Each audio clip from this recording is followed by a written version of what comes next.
അസ്സലാമു അലൈക്കും വറഹ്മത്തുള്ളാഹി വബറകാതുഹു. ബഹുമാനപ്പെട്ട രക്ഷിതാക്കളെ, വിദ്യാർത്ഥികളെ, ഉസ്താദുമാരെ, സമസ്ത കേരള ഇസ്ലാമത വിദ്യാഭ്യാസ ബോർഡിന് കീഴിൽ പ്രവർത്തിക്കുന്ന വാളക്കുളം കുളങ്ങര ബിദായത്തുൽ ഉലൂം ഹയർ സെക്കൻഡറി മദ്രസയിലെ 2025-26 അധ്യയന വർഷത്തെ പരീക്ഷാ ഫലം ഇവിടെ സന്തോഷത്തോടെ പ്രഖ്യാപിക്കുകയാണ്.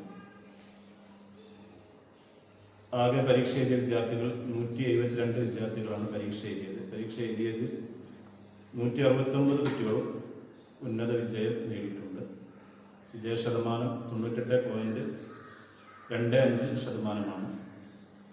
കൂടാതെ എടുത്തു പറയേണ്ടത്, ഈ കഴിഞ്ഞ പൊതുപരീക്ഷയിൽ ഉന്നത വിജയം കൈവരിക്കാൻ നമ്മുടെ മദ്രസയ്ക്ക് സാധിച്ചിട്ടുണ്ട്.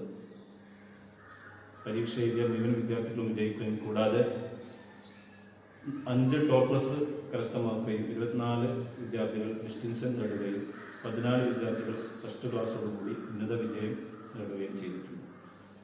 മറ്റ് ക്ലാസ്സുകളിലെ വാർഷിക പരീക്ഷയിൽ ഏറ്റവും കൂടുതൽ മാർക്ക് വാങ്ങിയ വിദ്യാർത്ഥികളുടെ പേരുകൾ ഇവിടെ പരാമർശിക്കുകയാണ്. 1ാം ക്ലാസ്സിൽ മുഹമ്മദ് റസീൽ സി, 2ാം class Isa Fathima T K, 3ാം ക്ലാസ് മുഹമ്മദ് ഇസാൻ സി, 4ാം ക്ലാസ് ഫാത്തിമ ഷൻസ കെ, 5ാം ക്ലാസ് സബീഹത്ത് കെ, 6ാം ക്ലാസ് ഷഹദ ഫാത്തിമ, 7ാം ക്ലാസ് ഫാത്തിമ സൻസ എൻ, 8ാം class Sanha Fathima M P, 9ാം ക്ലാസ് മുഹമ്മദ് റിഷാദ് വി, 10ാം class Haneena K, +1 Nida Fathima P, +2 Fathima Nifa C. ഇങ്ങനെയാണ് ഏറ്റവും കൂടുതൽ മാർക്ക് വാങ്ങിയ വിദ്യാർത്ഥികളുടെ പേരുകൾ.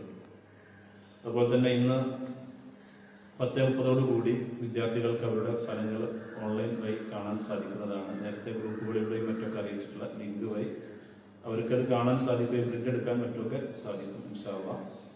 അതുപോലെ തന്നെ ഈ വിദ്യാർത്ഥികളെ ഉന്നത വിജയത്തിന് വേണ്ടി പ്രാപ്തരാക്കിയ ഉസ്താദുമാരെയും അതുപോലെ തന്നെ അവരുടെ രക്ഷിതാക്കളെയും അനുമോദിക്കുകയാണ്. അല്ലാഹു സുബ്ഹാനഹു വ തആല എല്ലാവർക്കും ഖൈർ നൽകട്ടെ. അല്ല, അപ്പൊ ഇനി അടുത്ത വർഷത്തേക്കുള്ള അഡ്മിഷൻ ആരംഭിച്ചിട്ടുണ്ടോ?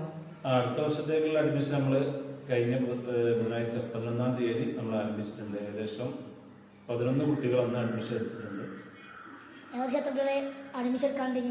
ഏകദേശം ഇനിയൊരു 10-ലധികം കുട്ടികൾ ഉണ്ടാകും എന്നുള്ളതാണ് നമ്മൾ പ്രതീക്ഷിക്കുന്നത്. ഏകദേശം ഇൻഷാ അല്ലാഹ് ഈ വർഷം ഏറ്റവും കൂടുതൽ 1ാം ക്ലാസ്സിലേക്ക് കൂടുതൽ അഡ്മിഷൻ നൽകാൻ സാധിക്കും എന്നുള്ളത് തന്നെയാണ് നമ്മൾ വിചാരിക്കുന്നത്.